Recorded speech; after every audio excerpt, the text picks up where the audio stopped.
নমস্কার বন্ধুরা, তোমরা সকলে কেমন আছো? আশা করবো তোমরা প্রত্যেকে খুব ভালো আছো। তোমাদের সাথে অনেকদিন ভিডিও শেয়ার করতে পারিনি, কারণ একটু ব্যস্ততার মধ্যে ছিলাম, ক্লাস চলছিল, তাই একটু লেট করে ভিডিওটা আপলোড করলাম।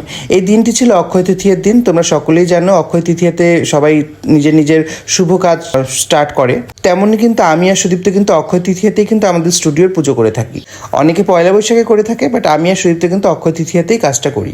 সকাল সকাল পুরোহিত চলে এসেছে, আর্লি মর্নিং টাইম দেওয়া ছিল। এইসব স্পেশাল দিনে পুরোহিতের দেখা পাওয়া ভার, তাই সকাল সকালই কিন্তু পুজোটা শুরু করে দিয়েছি। আর প্রতি বছরই কিন্তু আমি আর সুদীপ্ত অক্ষয় তৃতীয়ার দিন আমাদের স্টুডিওতে যজ্ঞ করে থাকি, এবং সেটারই প্রিপারেশন চলছে।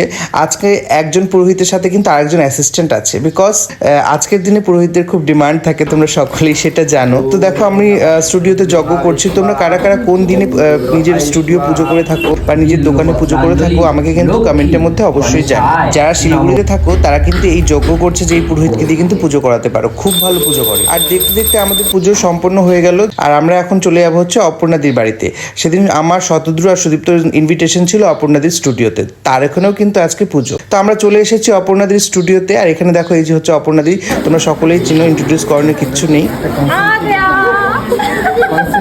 ব্লগ আজকে কি হবে আমাদের এখানে পুজোর ব্লগ একদম। তারপর সকাল থেকে যেহেতু আমরা উপোস ছিলাম, তাই দেরি না করে কিন্তু ঝটপট খেতে বসে পড়লাম। খিচুড়ির সাথে কিন্তু লাবড়া একটা আলাদাই মজা খাওয়ার। তো এই হচ্ছে আজকের ব্লগ। তোমাদের কেমন লাগলো তোমরা অবশ্যই কমেন্ট করে জানিও। ভালো লাগলো অবশ্যই লাইক কমেন্ট শেয়ার করতে ভুলো না। দেখা হবে তোমাদের সাথে নেক্সট ভিডিওতে।